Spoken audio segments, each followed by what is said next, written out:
So Rosh Hashanah, which is the Jewish New Year, begins at sundown tonight, and it celebrates the anniversary of the creation of Adam and Eve. It's thought of as a time to get clarity, as well as a day of judgment. And the Jewish people believe that God judges each person and the world according to the majority of its deeds. And the idea of judgment dates back to the Egyptian times with Anubis, the god of death. There was a pack of coyotes out in the field when I opened the sliding door this morning for Cozy to go out, and of course the coyotes are kin to the wolf. And in the Egyptian times, and actually before that, the wolves would raid the graveyards. And so the reason that he's not brown, like the wolf normally is because black is actually the color of death. So Anubis would be waiting at the hall of death to weigh the decedent's heart against the weight of a feather. And if the scale of justice tipped towards the feather, then the person would ascend into heaven. It kind of reminds me of something that the Catholic Church used to practice called purgatory, where you were in sort of a state of limbo and enough people had to pray for you before you moved into heaven. In the science of mind, this majority would be what we refer to as race mind or race consciousness. So the holiday is a period of introspection, repentance, and also deep self-reflection. It's a time to answer the questions like, what things have you done that you are not proud of? Where is improvement in who you are needed? What are you going to do to change? And what have you done to make the world a better place? So it's a chance to turn from the past year towards a new, more improved version of who we are. Not the same old that's a year older, but a new and improved version. So the holiday ends on Tuesday, September the 11th, with Yom Kippur, which is known as a day of atonement, or what we would refer to as at-one-ment. So the science of mind teaching is an amoral teaching. We teach cause and effect. We believe that if you change your thinking, you can change your experience. It is up to us to figure out what is in our subjective state of thought. And that subjective state of thought determines what is going to happen through us. If an original thought surfaces that we no longer want, it's up to us to negate that thought, to clear it out of our belief system. Until we can embody a state of realization and acceptance that ultimately shifts our subjective beliefs. And Dr. Ernest Holmes teaches us that no matter what all the world believes, no matter what anyone says, we must believe that this power does respond to our word. So Rosh Hashanah can be celebrated in synagogue or at home. And the home celebration usually starts with tazlik, which is throwing breadcrumbs into a moving body of water. And that symbolizes ridding ourselves of the sins, the disappointments, and the unhappiness. And the root word of sin actually comes from the biblical Greek times, and it is an archery term, which means to miss the mark. So when you aim for the bullseye and you shoot and you miss the mark, what do? You simply pull out another arrow and you try again. And I love the symbology of releasing into the water, because water, of course, is spirit. And I remember my first experience of the Rio Grande. I went to put my mother's ashes in, and I smudged and prayed, and as I opened the Ziploc bag to pour her ashes into the river, there was a flock of geese that were sitting on the river that lifted simultaneously as I did that. So it is only at the level of our understanding that we can know and experience the higher power. And if this is true, it only makes sense to postulate that whatever intelligence we possess must be connected in some way to that higher power.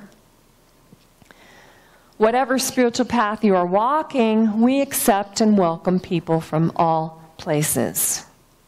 We openly study the marriage of science, religion, and spirituality. And this is what keeps me rising in love with the science of mind, to know that we are open at the top, and also to know that it is scientifically provable.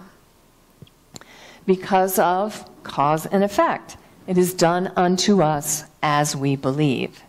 So the question becomes, how are your beliefs working for you? The infinite wisdom of the higher power is always available.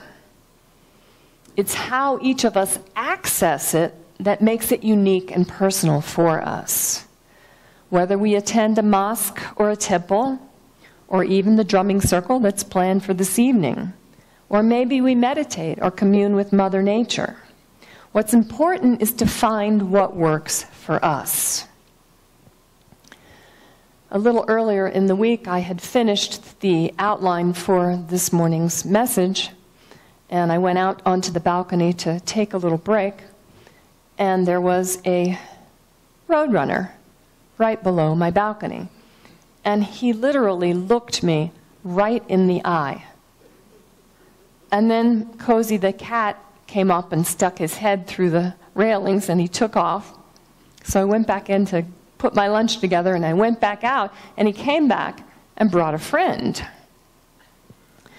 Now, I had already completed the message, so I really didn't want to go back and put it in and redo and rewrite, but Saturday morning before class, we had our first early bird meditation, and I had propped the door open because it was just so beautiful. And as I turned around to start playing, there was a roadrunner sitting in the doorway on the sidewalk. I mean, he was like 12 inches out from the opening. So needless to say, I went back and added it to this morning's message. So the roadrunner brings us the message of the activation of the Kundalini, which is that life force within us, which is that universal presence, that spirit, God, Buddha, Allah, whatever you choose to call it. We are surrounded by an infinite intelligence. It evolves the planets. It grows our fingernails, and it keeps turning my hair grayer and grayer every month when I go to get it colored. So Dr. Ernest Holmes teaches us that we may rest assured that infinite intelligence responds to us by the very necessity of being true to its own nature. So let's take a look now at the Old Testament, where Leviticus mandates the celebration of Rosh Hashanah and the blowing of the shofar from a metaphysical viewpoint. And meta simply means above. So we're not looking at it in the historical version of the Bible, but rather from a spiritual perspective. And this is Leviticus 23, chapter 23, verses 23 and 24, which is a condensed version, because I figured you probably didn't want to be listening to me until Christmas came around. And the Lord spake unto Moses, saying, Speak unto the children of Israel, saying, In the 7th month, in the 1st day of the month, shall ye have a Sabbath, a memorial of blowing of trumpets on holy convocation. So Leviticus represents the real internal spiritual laws of life, peace, health, and plenty, not the outer physical laws of endless rules and restrictions and ceremonies. It's about the spiritual understanding of God as spirit, which leads us to a better life. And the Lord spake unto Moses. Lords, at the time that the Bible was written, were men of power who were very well respected. So lords metaphysically represent the law. And we all know that the law always works, especially by appearing not to work. So Moses symbolizes this. He symbolizes our progress, working from the inside out within this third-dimensional reality while being in alignment with the evolutionary process. And Moses speaking to the children remind us to care for our infinite thoughts of truth. And this is what we do when we call in the fire from the East. The East is the birth of new ideas. And it's up to us to surround them with love and to trust in them.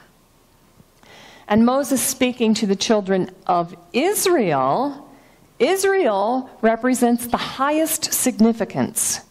So regardless of appearances or what it looks like out there, maintaining an awakened spiritual consciousness. And on the 7th month, in the 7th month, on the 1st day, represents the fullness in the world of phenomena. This is beyond the 5 senses of sight, sound, smell, touch, and taste. The 7 senses include intuition, which begins in the solar plexus. That is our gut instinct. That is our first opening to the connection of the intuitive powers and their ability to communicate with us as the Great Spirit. And telepathy is the other spirit, which is the brain. And that happens through our third eye, so that we can begin to see beyond the appearances. So the 7 senses are more trained in spiritual ways. They don't happen by mental struggle or soul strain, but rather by calm expectation. And this is what we do when we practice meditation. I am sustained by the truth, which is the title of my talk this morning.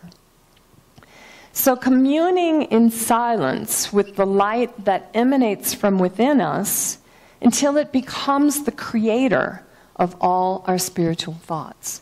And this is what we mean when you hear us say, Namaste. So I'm going to invite you all to join me in reading this beautiful piece by Rumi. I honor the place in you in which the entire universe dwells. I honor the place in you which is love of truth, of light, and of peace. When you are in that place in you, and I am in that place in me, we are one. Namaste. So lastly, in the story, ye shall have a Sabbath and the blowing of the trumpets.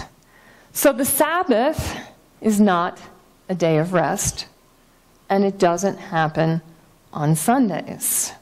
There has never been a moment when the activity of spirit ceased. Time is an invention of those pesky humans. The divine rests in a perpetual Sabbath. That which seems like work for us is not work at all, but rather a perfect progression of our spiritual unfoldment. When we are able to discern without judgment. So the Sabbath refers to the state of mind that man acquires when he enters into the silence of his own soul, into the realm of spirit, into a consciousness that has filled divine law in both thought and action. We live in a spiritual universe that operates according to the laws of nature. And the better I understand those laws, the greater my experience is going to be. So for Christians, the call of the shofar is John the Baptist's voice when he baptized Jesus and the angel proclaimed him as the Messiah. For metaphysicians, the call of the shofar represents a call towards the inner spiritual journey.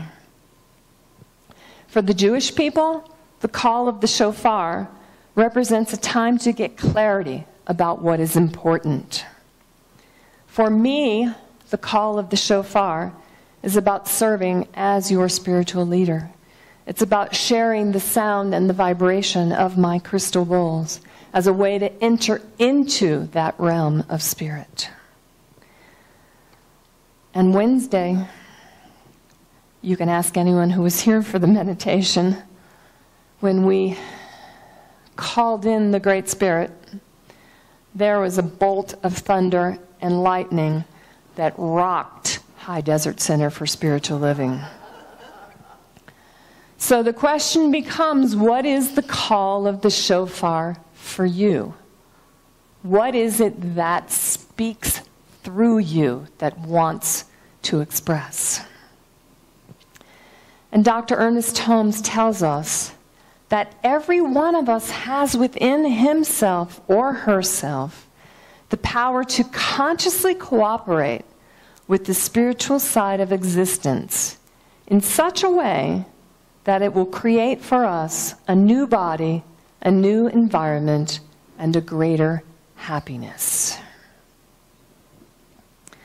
And last, but certainly not least, my favorite part, remember my baby picture? The food.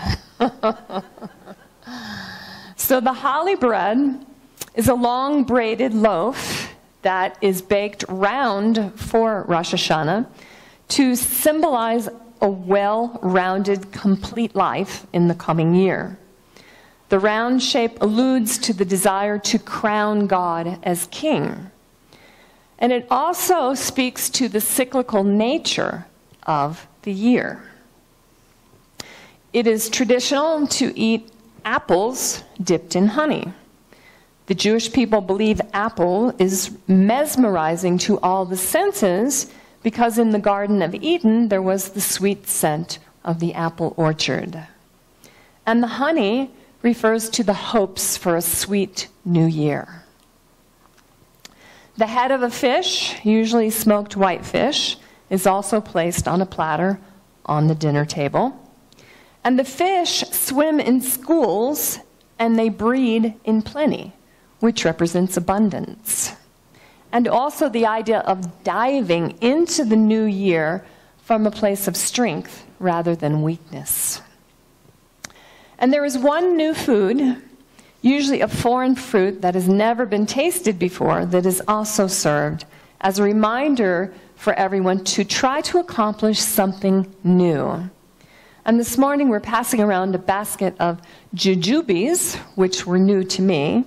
They are Chinese dates that date back over 1,000 years. They taste like an apple initially when they come off the tree, but then as they ripen, they begin to taste like dates.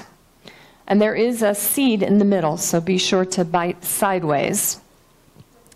The dates are dipped in confectionery sugar to date the new year as one of happiness and blessing and peace for all of humankind.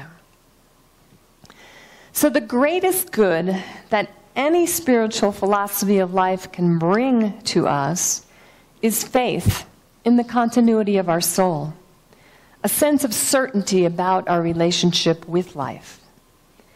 It is through true spiritual understanding that our awareness leads us to good. So the practical application of the principles of science of mind show us how to use our intelligence, the science of the mind, to evolve the opportunities that present themselves. And it is through that process that we expand our conscious awareness. So in a nutshell, answer the call of your own shofar. Lashana Tova, which means Happy New Year. Thank you, and namaste.